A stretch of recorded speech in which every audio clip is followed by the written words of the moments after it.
I'm Emily Page, and you're watching Start to Sold. Now, if you're an entrepreneur who has an idea for a beauty product that comes in the form of a stick, whether that's a deodorant, a lip balm, or a face stick, you may not know how to take your idea from start to sold.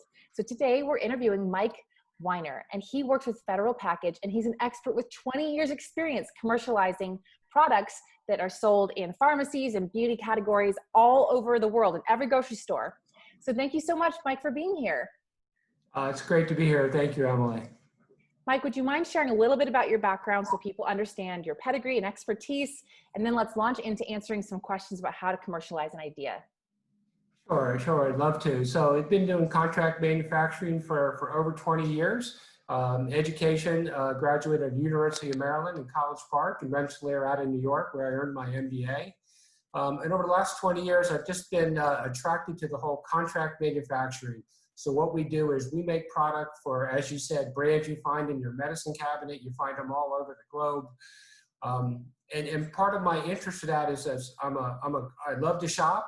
So when I go to the store, I'm the guy that's going through the shelves, looking at product, taking pictures. Where's this made? Who makes this? And look at the packaging. So it's more than just work for me. It's really a passion. And the great success I have is working on a product, and then seeing it on the retail shelf. To me, that's gold. I love that. I totally agree. It's the most exciting, thrilling thing, especially when it's a great product. So let's talk about, there's 5 steps that we always say it takes for you to go from idea to sold on the shelf. And so that's ideation, design, manufacturing, delivery, and sales. So these are the 5 steps. And why don't you share with us where we start when we're starting with an idea, we're in ideation and design phase.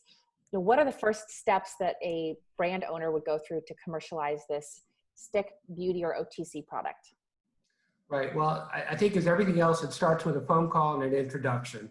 So I really believe in doing, giving a personal touch to the folks that call in or send me an email saying, hey, I have this great idea. I want to bring it to market. And I can only exchange more than a couple emails before we got to pick up the phone and talk, because I want to hear your passion about your product too, because I'm going to bring a lot of passion, a lot of expertise, a lot of energy, and a lot of resources.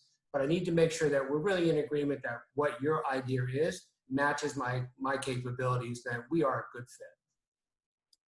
That is super helpful. And I think, so someone who's coming with an idea, they usually have seen something else on the shelf and they're thinking, wow, like I want to do a deodorant that doesn't have chemicals in it, or, ooh, I really want a special chapstick with hemp that's a unique ingredient that I really think will work. So typically in the idea phase, a person might come with an idea and they might have even made samples in their own kitchen or in their own home, in their own test kitchen. And so that is really, where whoever you are out there, you want to start with getting an idea of what what you're doing. So either buy examples on the shelf of what other people are doing, so you get an idea of, general ingredients, the shapes, the textures that you like, the scents that you like. You need to come with a general idea before you give Mike a phone call. And that way he can know whether or not he can help you or not. So that can include things like this, scents, ingredients, texture, the packaging that you want to have in mind, where you're planning to sell it. Those are all key things you should know before you give Mike a phone call. So once you've done that and you've kind of either bought examples that you like or you've started making your own samples, then you give Mike a phone call to see whether or not he could help you. And Mike, tell us a little bit about Federal Package, because there are lots of contract manufacturers in the world, but you guys are really excellent at what you do. Would you share a little bit about you guys and who's the right fit for you in terms of customers? Sure. So Federal Package, we've been in operations for over 40 years. Started out, we are a contract manufacturer, injection molded products. So when we talk about lip balms, we're talking about the little containers you use to moisturize your lips. We talk about face sticks or sunscreen sticks. Again, these are the smaller plastic containers that are filled with a solid stick balm. And that includes deodorants and that includes anything really. Injection molding, for some people, they don't know what it means, but that means it's a rigid plastic. And, we should show examples of it on the screen here, but this is an example of like a stick that you might use to put sunscreen on your face, where it's got about a half an inch, or I guess an inch diameter, or you can have a chapstick that's probably half an inch diameter. and you can get as big as a deodorant. Do you have your sample right there that you could show? I do, yeah, I have it right here. So as you said, right, a lot of people are familiar with the smaller containers for the lips. We actually introduced the ovals as well. This is also great for a face stick. The beauty of this package is because of the oval shape, you can use like a wide swatch, or you can use a thinner swatch depending. And then yeah, so we also have the larger deodorant containers that most of us are familiar with. Sure. Right, and a lot of these that people are used to, they have a little spinny at the bottom that helps to push the rigid or harder balm up to the top so that someone can continue to use it over time. So Federal Package has not only expertise in the packaging, which is really important. If you're trying to take your idea from start to sold, you probably have an idea of what you want the packaging to look like, or you want the shape and size. But no matter who you work with, you need to be sure that your idea, that the factory you work with is going to work with your idea. So Federal Package has specific sizes and requirements that they do, because this is a mechanized machine. It's not a person who's filling it. So, you know, you want to call Mike with clarity about what you want, and you want to write it down in a bullet point so that you don't waste everybody's time with long stories. Just put it in a bullet point list and send it over to Mike and get on a phone call with him. Mike, you want to tell us a little bit about your capacity in terms of, you know, the scope of types of projects that you guys would work with? Sure, sure. So just to be clear, so Federal Package is very unique, is not only do we actually make these containers, so we do the injection molding, we assemble the containers, and then we also can do the filling of the containers, meaning we can do all the compounding. We can purchase all the raw materials, the ingredients, the chems, heat them up in our kettles and tanks, bring them to the lines, and fill up the containers. You know, being the small, like 4 gram, which is like a lip balm size, all the way to the 3 ounce deodorant. So it really is, one contract manufacturer that I like to call that we do everything from raws to release. Purchase the raw materials and do all the final release testing. So when you send in your truck to pick up your goods, you're ready to go to market. Which makes you guys an incredible resource for anybody who really wants to take their idea and get it selling, because there's some other issues when it comes to the ideation part, is that you might have a great idea, like maybe you want to use a unique ingredient that's never been used before, but there are issues oftentimes that people don't realize. You know, your QA, the shelf life of the product might be impacted by those ingredients. There might be FDA requirements that need to be taken care of. I didn't realize that until I started working, for example, on sunscreen, that a lot of times there's like a $5,000 fee to go and add new scents and colors to existing sunscreen, plus 6 months of shelf life testing.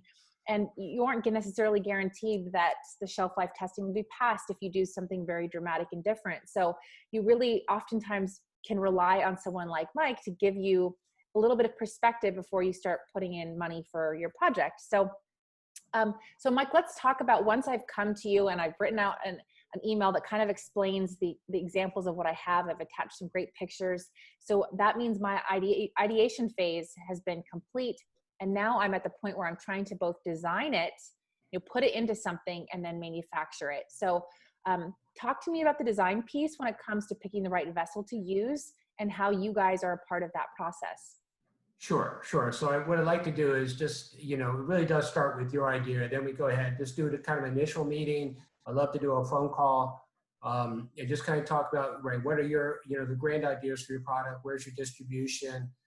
You know, what are you looking for? What kind of features, attributes? You know, what are you looking? How are you differentiating your product, and how I fit in from there? Then from that, it becomes a very scientific process. You know, as you said, we have customers that develop product, you know, on their stovetop or in their own kitchen, and now they want to commercialize it. Well, there are steps to it. The very first thing we do is we lay out, like, we have a developmental phase, and this is the developmental lab work. Well, I'll make, based on everything you give me, I'm going to make a 1 pound batch. And now that 1 pound, I'm going to get, you know, 3, 6, 9 little containers. We'll fill them up. We'll watch them in the lab for a few days, see how they look good. And then we'll start to share and say, this is what we did based on what you told us. Then we'll get your feedback and say, well, maybe I want the color a little different, or I want the fragrance bumped up. So then we start doing different iterations of that. And then we can do, you know, on each developmental, we can do, you know, 2 or 3 iterations till we have to start talking about, you know, where are we going with the formula? Maybe we have to, you check something's not working, and then start over, or maybe at that point it's a major tweak. Right. And regarding so that's the design of the actual ingredients and the formulation. And so again, Mike's company is unique because you can actually partner with them to develop a recipe. And I think one thing that needs to be said for any entrepreneur who's watching this or brand owner is that just as much as you want someone to respect your time, it's really important that if you come to Mike, that you be prepared to also respect theirs. And I've seen some entrepreneurs take advantage of contract manufacturers to do formulations for free, and then they take their samples and they bid it out somewhere else.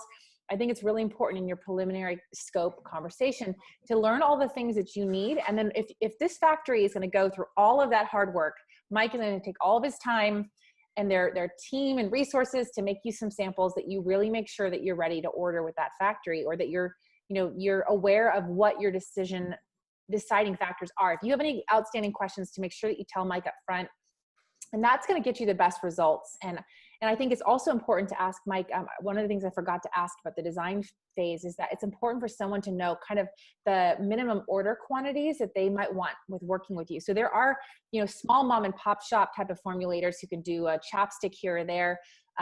Mike's company actually does OTC products, which means these are the highest level products that aren't just beauty things. These actually have claims. These are products, they make products that can be sold in the best stores, so Target, Walmart, all over the world. So we're talking about truly professional contract manufacturing. And so that means that they are putting a ton of effort into meeting regulatory requirements, manufacturing things to the highest standards. So they have to have minimums for them to even get their team out the gate working on the project. And I think that needs to be set up front, because true newbies, people who really have never done anything before, have zero concept how much expense and time goes into this stuff. So could you share, Mike, a little bit about explaining what an OTC product is, and explain the minimum order quantities and maybe even budget constraints before we actually get past this design phase? Sure, absolutely. So it's actually two types of products. You have the cosmetic products, which are on the shelf. They're not making any sort of an OTC or over-the-counter claim. It's not a drug. It does not have a drug facts box. It's just making a cosmetic claim. And we do those products all day long also. And then, of course, we also have, particularly with the SPF, the sunscreen sticks, they are making an SPF claim that they are going to protect you. It's an SPF 30 or 50, whatever it is. So you will see a drug facts box, which will list the actual ingredient and the percentage and the claim they are making. And it's really a good question about the minimum order quantities, because it's true, we get entrepreneurs who are really excited about the product, like, oh, I can't wait to go to market. And okay, what are your plans for the product? Well, I'd like to buy 1,000 of them. I'm like, I'm sorry, I can't. I know that's great, but I can't. I'm not built that. Our company's not built that way. We're built on larger scales. So at the very minimum, and it kind of depends on the packaging, it's 25 to 50,000 units at a run at one time to really get started. Now we'll scale up sometimes to get to that point. I can't go from a 1 pound batch to a 100 pound batch to a 1,000 pound batch. I have to take incremental steps. And so normally we start with the developmental batch, which we do have a developmental fee for that. And from there, we'll review the pilot. We'll review that, and the next step of what we call a pilot batch, and that's where our process engineers, our operational group, our engineering team will say, this is what it's going to take to go from the lab to using actual production equipment. And that's a huge step, right? That's the one that's going to show now we can make it in our production facility. So that's really the next step after the developmental stage. Yeah. So just to be sure it's clear to everybody, what he just said is that there is a fee up front for him and their factory to start working on the product. And I've seen some entrepreneurs happy to pay that, and some kind of get incredulous and think, oh, I've gotten stuff for free from other places.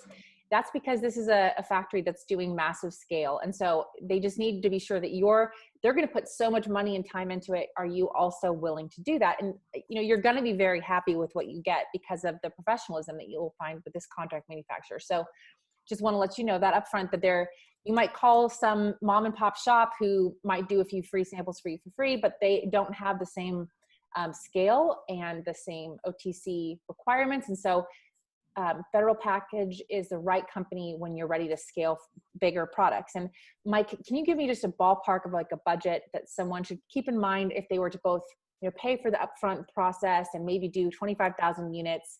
You know, they're going to end up paying for packaging, which people don't realize costs something, plus the interior product to be packed. And so, like, should they start with $50,000, or what's the starting price that someone should be prepared to? Right. Just thinking back on a couple of projects that I have that I'm working on, you know, right now, just to, you know, intro product. I think there's a lot to consider. One, we have our developmental fee. You have the pilot batch fee. But the good thing about the pilot batch, if you like the goods, they're commercial goods. You can sell those goods. So that's, again, the beauty of doing the scale up work and having the process engineers, having the team look at it, is that we generally go into a pilot batch feeling, this is going to work and we can do this. No guarantees, of course, because it's still considered R&D. I'll get to a number in a minute, but there's some things to consider. You have artwork, right? So now we got to get plates printed, and we have to say, you know, we have the, you know, decoration to the container, and what does the final carton look like? How many colors are on the carton? So I mean, I'm working on projects now where the budget just to get started with developmental fee and artwork and pilot batch, you know, it could easily be $15,000, $25,000, $30,000. So I don't think that that is an exorbitant amount of money. I think it's really reasonable given all my experience. That's actually a very affordable startup project for something that you could sell in Target. I've seen people do small batch things at mom and pop shops to just figure stuff out. But you know, like you can't do that for something like a sunscreen, or you can't do that for something that you're going to be selling in massive stores. There's a lot of limitations. And so I think that that's, you know, very reasonable, but it's so helpful for someone before they actually call you to realize, hey, you know, let's make sure that you're in the right scope for this particular company. And if not, then you need to find someone else to get yourself to that level to start selling it a different way. So that's really helpful. With regards to design, you know, when you call Mike or any contract manufacturing company, you can ask for a die line, and you can ask for examples of packaging that they are able to use in their factory. And then you send that stuff over to a graphic visual designer who will place your brand onto that label. And then they send it over to Mike, and he confirms what that printing cost would be. So after we get through that design step, you know, we've done the test runs, and you have some test samples, and you've tried it out and you love it. Then you get to the point where you're about to manufacture things. So you really need to, at that point, you're going to be able to finalize your manufacturing costs because you'll have all your pictures, your samples. And so, Mike, would you mind walking us through the process of manufacturing? I've got everything that I need and I'm ready to place a PO. You know, how do we go through about actually manufacturing the product? Sure. So yeah, so given that we went through the lab batch process, we scaled up, we have a successful pilot batch, you know, now we're going to go into, you know, really the true first commercial production. So at that point, this is where we take over, right? We've already done what I call a deep dive into the details, right? From where we sit, we've done our process package, quality engineers, you know, we've looked at it, we've reviewed our results and say, this is what we have, we need to go forward. We've done an artwork review. You've approved the artwork. So packaging is done, the final packaging, if it's a carton, it's done, it's ready to go. It's been sized properly, but that's something that we do. So at that point, I need a purchase order. Here's a purchase order for 50,000 units, right? That's what, you know, that's what means go for us, right? So now it's time to manufacture. And at that point, our planning and procurement team will take over. They'll secure all the materials. They will secure the line time to produce the PO. Yeah, you know, behind the scenes, what we've done, we've created an item number. And we've created the bill of material, work instructions, manufacturing instructions, any sub-assemblies, right? We know what it's going to take to make the batch. So there's so much going on behind the scenes. But when it's time to manufacture, it's really up to us. Raw and packaging materials will order. Now we go to manufacture, and that's everything from compounding the chemicals to filling to final pack out. And so you'll send me the quote, or any entrepreneur the quote, and then we would write you a purchase order. We sign off on all of any graphic arts documents that we need. And then what's the lead time? You know, once I place that order and I give you the money, we're go. So how many weeks or months do I have to wait till I get my finished product? Right. Well, so if we dotted all our I's and we've crossed all our T's and everything has been signed off and ready to go, we're generally 10 to 12 weeks. And that, again, 10 to 12 weeks, and that could be for a lip balm, it could be for a deodorant, it could be a face stick, a beauty stick. Generally, because it's a matter of everything is made to order. It's contract manufacturing. This is your product. So even though what we've shown have been, a white container, but suppose you want a color. So we have color that we have to get on order to injection mold your specific color. We have to order the labels. So we have lead times to consider from our suppliers. So we'd like to get all the materials in. We'd like to get them in about 2 weeks before our scheduled manufacturing date. So we have everything on hand, ready to go. We run the order, and then now we're ready to contact you and say, okay, it's done. It's passed all of our QA. It's ready to release. It's ready to go. But 10 to 12 weeks is kind of a good way to, kind of a good guideline. That's really good. Well, so that means we're, before we leave the manufacturing phase and pick up our product, is there anything about QA that we need to consider or think about? I know you guys have processes in place. Would you mind touching on that and then giving advice to us as entrepreneurs on that end as well? Sure. So again, during the whole, starting with your idea, then we go to going back to the lab work and developmental work, we're going to develop some specs along the way, specifications for your product along the way. And one group of specifications are the release inspections, right? You have a balm. What color should it be? I'm going to need a range. Is it a white to an off-white? Or is it more of a yellow? Does it have a tint to it, right? If we're using it as a blush or a lip enhancer, does it have a color to it? So we have to go ahead and make sure that we have a spec for color. And maybe you have your own fragrance you want to use. Is it going to smell like coconut, lavender, or vanilla? Then we should have albeit subjective, but it should be a spec for fragrance as well. So yes, we have what we call the release criteria, which is generally going to be on the packaging itself, the carton, the colors. That's what we need to go ahead for QA to sign off and release your product. Yes, which is exciting because that means that someone else is looking after the completion of your product before you do. So it's the nice thing about having a professional factory is that they are going to help you with the QA to make sure that the thing that you design is going to come out as you want. Because you can imagine if you cook cookies in your own kitchen with a small little mixing bowl, you can control every little cookie that gets onto the sheet. But when we're talking about 25,000 units, massive vats, it's not a tiny bowl of mixing product, it's a massive bowl. So there's a lot that changes in terms of even the recipe of over whipping it or under whipping it, making sure the ingredients are spread throughout the entire batch. So you really do need to ask whoever you end up working with about quality. What are the processes they have in place? Once the product is done, you're going to want to take some of those yourself as retains and keep them for future batches to make sure that you know what your product, that is approved and that you sold.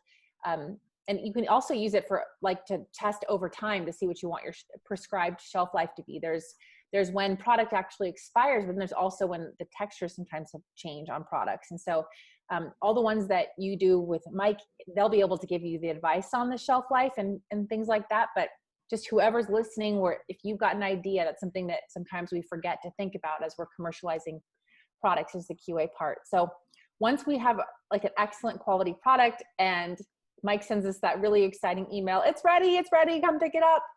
What's the next steps that we should consider about delivery and getting it into stores? What are the next things that you'd give about advice for that?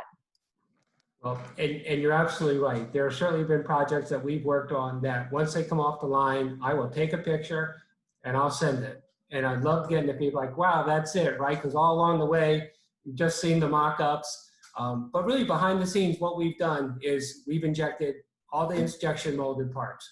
We've inspected the label before we use it. We've tested the batch before we fill it. So we try to eliminate, those risks, as upstream as possible. So when it does come time to release, the product is ready to go and we're excited about it. So this is really the difference now because we are a contract manufacturer. We're not a marketer. That's your job. The people that I talk to, that's their job. They're the sales and marketers of their product. So what I'll do when the product is ready to go, my shipping team will contact them saying, I have, X number of pallets, here's dimensions, here's the weights, it's ready to go, send in your carrier to come pick it up. Because at that point, when it leaves our dock, they are your goods.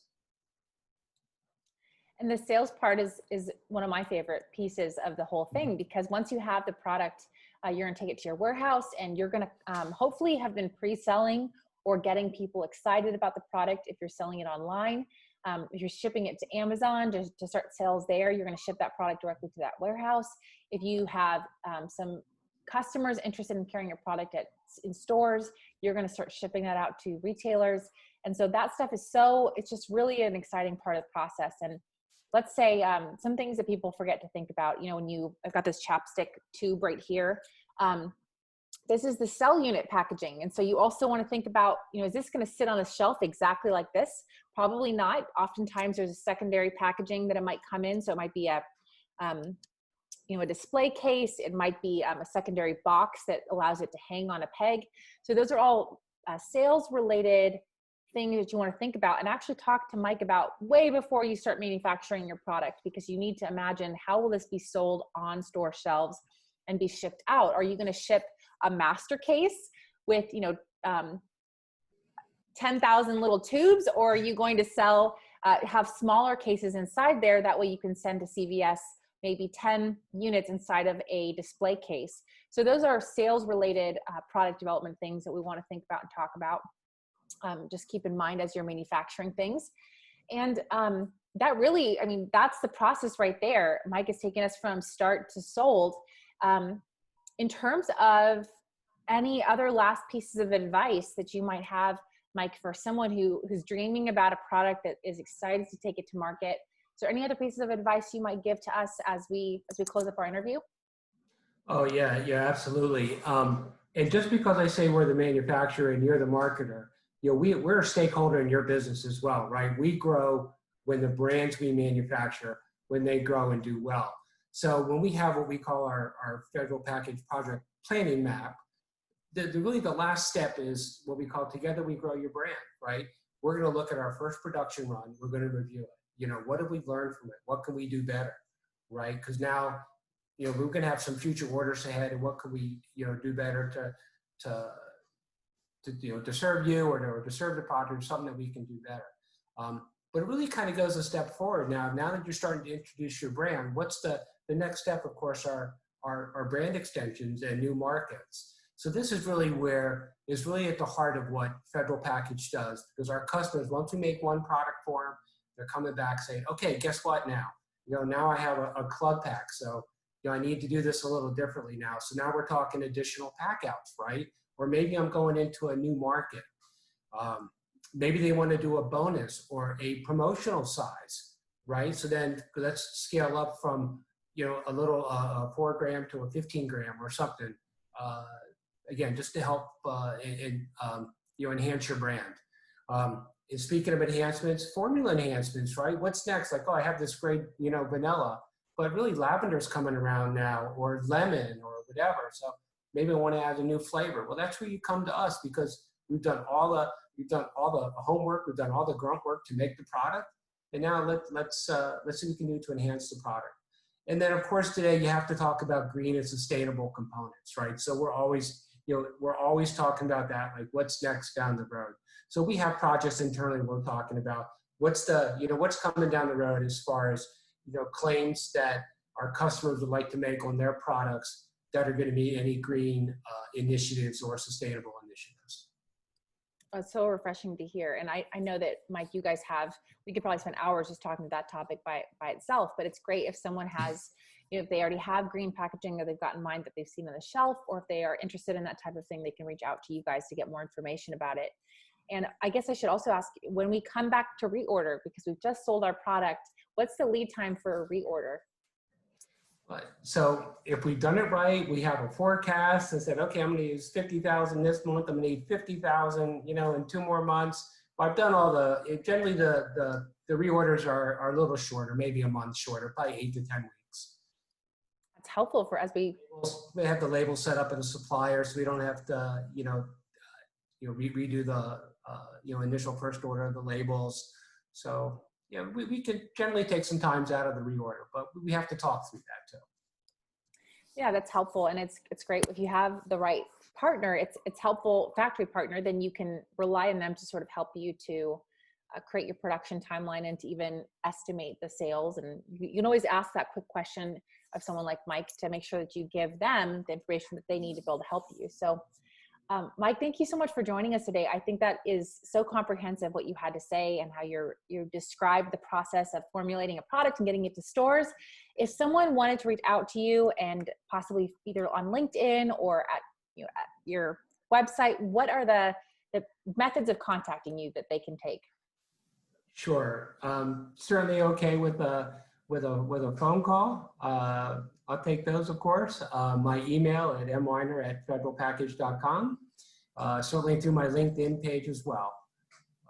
Either one of those I'll respond to. I do look forward to it. It's interesting, some of the requests that come through, and the ones that that we have a good fit. It's feasible. It works for all of us. It's fun, and you'll see me in the store. I'm the guy taking pictures and pulling product off the shelf and when it's mine, I usually let somebody know. I'm the same way, going to checkout. I'm like, I did this. I was a part of it. It's such a thrill. It's such a thrill.